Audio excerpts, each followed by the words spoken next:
আসসালামু আলাইকুম।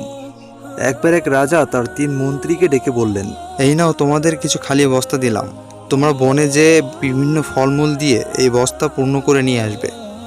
দেখি কে কত দ্রুত এই বস্তা পূর্ণ করে আনতে পারো। 3জন চলে গেল জঙ্গলে। প্রথম মন্ত্রী চিন্তা করলেন, রাজা যেহেতু বলেছেন সেহেতু ভালো ফলমূল দিয়ে বস্তাটি পূর্ণ করি, এবং সেই মতো সে বস্তা পূর্ণ করে নিয়ে আসলো। দ্বিতীয় মন্ত্রী চিন্তা করলো, রাজা তো সব ফল দেখবে না, তাই সে হাবিজাবি পচা ফল দিয়ে নিচের দিকটা পূর্ণ করলো এবং বস্তার উপরের দিকে কিছু ভালো ফল দিয়ে পূর্ণ করলো এবং ফিরে আসলো। তৃতীয় মন্ত্রী চিন্তা করলো, রাজা বলেছেন তাই কি তিনি সব বস্তা খুলে চেক করে দেখবেন না, তাই তিনি জঙ্গলের পচা লতা পাতা ও ডালপালা হাবিজাবি দিয়ে তার বস্তাটি পূর্ণ করলো এবং নিয়ে আসলো।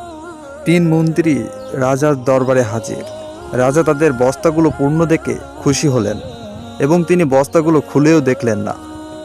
তৃতীয় মন্ত্রী তার বুদ্ধির কথা চিন্তা করে নিজেকে খুব বুদ্ধিমান মনে করতে লাগলো। রাজা একটু সময় নিয়ে তার সিংহাসনে বসলেন এবং বললেন, এই 3 মন্ত্রী তাদের বস্তাসহ 7 দিন করে কারাগারে পাঠানো হোক এবং প্রত্যেককে আলাদা আলাদা কক্ষে রাখা হোক। এই 7 দিন তাদের কোনো প্রকার খাবার দেওয়া হবে না। যেই কথা সেই কাজ, 3জনকেই কারাগারে পাঠানো হলো। প্রথম মন্ত্রী এই 7 দিন তার বস্তার ফলগুলো খেয়ে কাটিয়ে দিল। দ্বিতীয় মন্ত্রী তার যত ফল ছিল তা 2 দিনে খেয়ে ফেললো এবং বাকি দিনগুলো পচা ফল খেয়ে বাঁচার চেষ্টা করলো, কিন্তু সে অসুস্থ হয়ে পড়ল।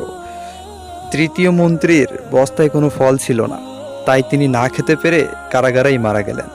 এই গল্পের শিক্ষণীয় বিষয় হলো, যদি আমরা দুনিয়াতে ফাঁকি না দিয়ে সঠিকভাবে আল্লাহ তাআলার সকল হুকুম আহকাম মেনে চলি, তাহলে পরকালে আমরা তার প্রতিদান পাব ইনশাআল্লাহ।